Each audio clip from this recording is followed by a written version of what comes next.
Assalamualaikum warahmatullahi wabarakatuh. Kembali lagi bersama dengan saya, Andika Hendra Mustaqim. Kali ini saya akan menuliskan tentang apa sih sebenarnya konsumen digital. Kita melihat bahwa konsumen itu sekarang sudah tidak lagi menjadi konsumen yang hanya sekedar membeli, misalnya membeli datang ke pasar, membeli tempe, datang ke pasar, membeli daging, bukan kemudian membayar dengan baik uang tunai atau QRIS, kemudian mendapatkan harga, bukan hanya seperti itu. Kalau kita melihat undang-undang perlindungan konsumen yang sudah sangat lama ya, sudah 27 tahun ya, mungkin 28 tahun, itu definisi konsumen itu lebih mengarah bahwa setiap orang pemakai barang atau jasa yang tersedia dalam masyarakat, baik untuk kepentingan sendiri, keluarga atau orang lain maupun makhluk hidup lain, dan tidak untuk diperdagangkan. Ini adalah definisi konsumen. Itu diungkapkan dalam pasal 1 di angka 2 Undang-Undang Perlindungan Konsumen nomor 8 tahun 99. Ini menunjukkan bahwa konsumen itu tidak mau itu adalah end user, adalah pengguna yang terakhir. Jadi end user. Kemudian konsumen itu bukan sesuatu yang untuk dijual kembali.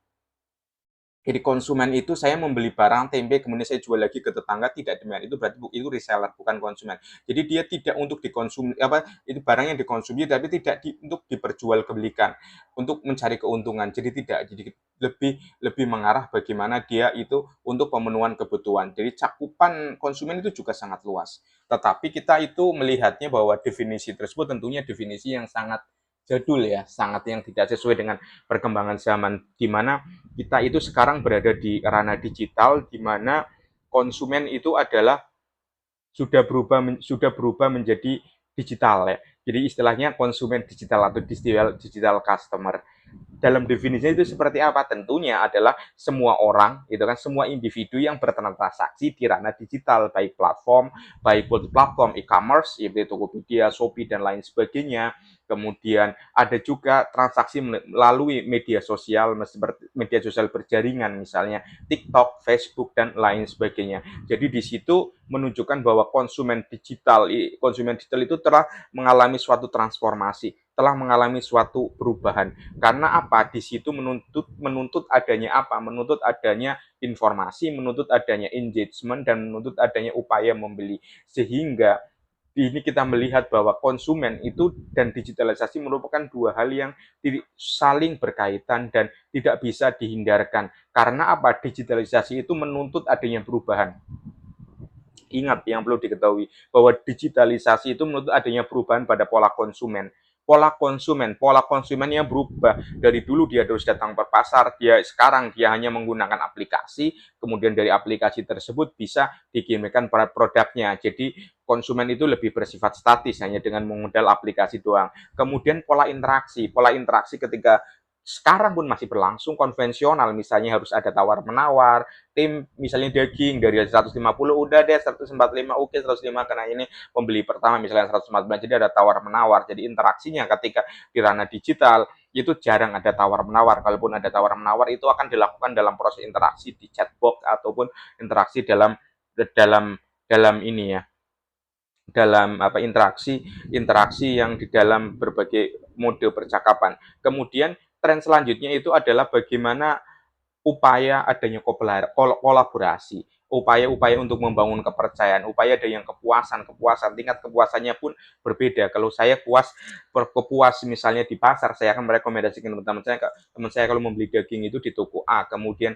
tetapi ketika membuat tingkat kepuasan itu dengan bintang 5 di Google Review, bintang 5 di berbagai aplikasi tersebut. Dengan demikian hubungan antara konsumen dengan pembeli, konsumen dengan perusahaan itu adalah upaya dinamika. Dinamikanya itu bukan hanya dinamika yang bersifat sosial dan ekonomi, dan itu menjadi semacam budaya, dan itu menjadi akulturasi digital. Akulturasi digital itu yang akan mempengaruhi bagaimana konsumen itu diberdaya. Karena itu ada tagline dari BKPN, konsumen yang berdaya. Konsumen yang berdaya berarti konsumen yang bisa menentukan dirinya sendiri, menentukan arahnya sendiri, bukan konsumen yang mudah didikte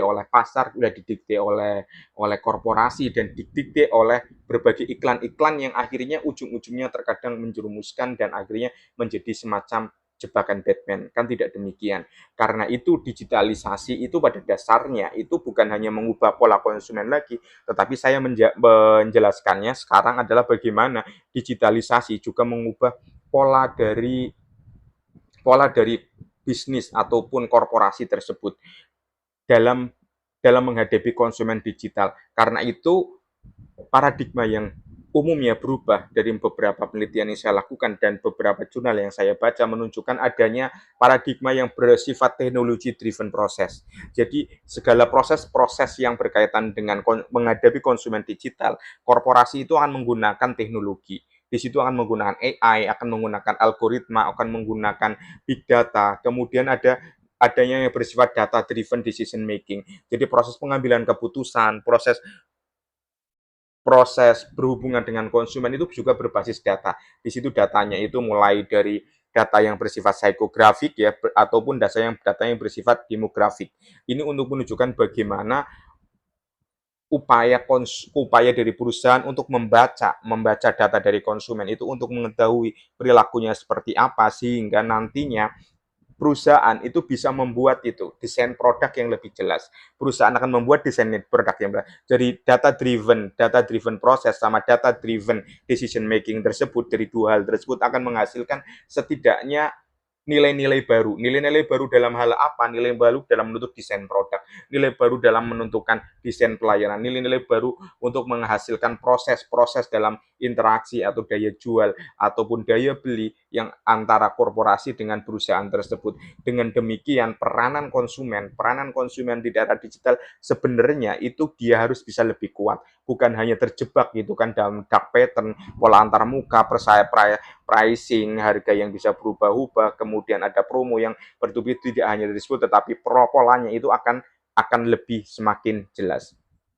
Dengan demikian itu ada semacam semacam semacam sebutan bahwa konsumen digital itu bisa dikatakan sebagai suatu generasi baru. Kan suatu generasi baru karena apa?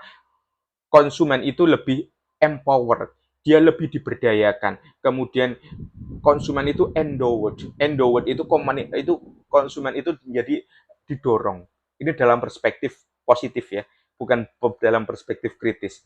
Kalau dalam pemberdayaan konsumen itu sebenarnya dihadapkan dengan banyak pilihan. Kita tahu bahwa ketika akan memilih ban mobil, saya bisa memilih merek dari Dunlop, GT Radial, Hankook dan lain sebagainya. Jadi itu berdaya.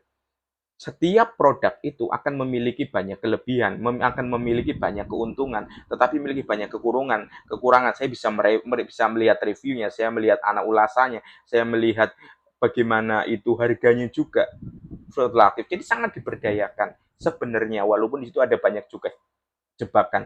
Kemudian endowed, jadi ada upaya dorongan, ada upaya untuk menunjukkan kamu itu bisa bergerak bebas, kamu itu bisa bisa memilah ini, memilah itu dan lain sebagainya tanpa adanya paksaan. Sebenarnya tanpa adanya paksaan. Karena perusahaan itu bisa mau nggak mau banyak korporasi karena faktor konsumen digital ini mau nggak mau dia akan mengubah menjadi customer centric. Kalau tidak salah saya pernah mendiskusikan bagaimana model bisnis customer centric, teman-teman bisa bisa melihatnya dalam dalam video lainnya ya, video di sebelum-sebelumnya saya pernah mengunggah itu penjelasan bagaimana model bisnis itu customer centric. Customer centric di mana customer is the king, bukan customer saja in the king, tetapi customer itu harus berhadapan juga gitu kan. Konsumen digital berhadapan dengan bagaimana dia juga harus menyesuaikan dengan teknologinya di mana dia juga harus terbiasa dengan chatbot, dia juga terbiasa dengan artificial intelligence dan lain sebagainya. Dari empower dan endowed tersebut, konsumen itu sebenarnya bisa menjadi pribadi-pribadi yang lebih kritis, pribadi-pribadi yang lebih analitis, pribadi-pribadi yang lebih solutif karena selalu dihadapkan dengan banyak hal dan dihadapkan dengan banyak pilihan. Dengan demikian, ketika korporasi berubah karena adanya tren konsumen digital, maka di ekosistem digital perusahaan manapun itu akan selalu berusaha membuat ataupun menghadirkan experience yang baru. Dengan kalau di bank itu experience digital mulai dari tampilan tatap muka, ya tampilan UX design dan lain sebagainya. Kalau kita di ranah kalau di ranah offline itu kan hadir di ruang tamunya, ruang apa namanya, di ruang customer service-nya, di ruang tellernya. Ketika di bank itu ada nuansa-nuansa yang memberikan pengalaman kepada para pelanggan, itu kan berkaitan dengan ekosistem digital. Nuansa-nuansa itu juga bisa ditunjukkan sebenarnya itu dengan hadirnya seperti promo, seperti diskon dan lain sebagainya, walaupun itu kadang dalam perspektif kritis itu bisa menjadi semacam jebakan. Hal yang menarik lagi berkaitan dengan konsumen digital itu adanya faktor personalisasi. Kita tahu personalisasi itu menunjukkan bagaimana konsumen itu pada tanda kutip itu menjadi budak algoritma. Karena bagaimanapun apa yang diinginkan konsumen itu akan selalu dituntut oleh algoritma. Tetapi pada dasarnya itu ketika seseorang itu enjoy dengan personalisasi yang dibangunnya karena ada faktor social network, kemudian adanya e-commerce yang mendukungnya, maka orang itu akan menjadi semakin sebenarnya ya tidak masalah kalau dalam perspektif positivisme. Tetapi selanjutnya apalagi sekarang trennya ketika habis membeli mobil listrik dia akan pamer foto, geotek dan lokasi, mau nggak mau kan diserbu gitu kan berbagai iklan mobil listrik. Tetapi kan bagaimanapun konsumen di era digital itu cenderung akan menunjukkan identitas mereka, akan mengekspresikan kemauan mereka, akan mengekspresikan kepemilikan mereka, akan mengekspresikan perilaku membeli mereka, gitu kan. Dan itu diekspresikan di media sosial, diekspresikan digital network. Apakah itu salah? Ya itu menjadi bagian.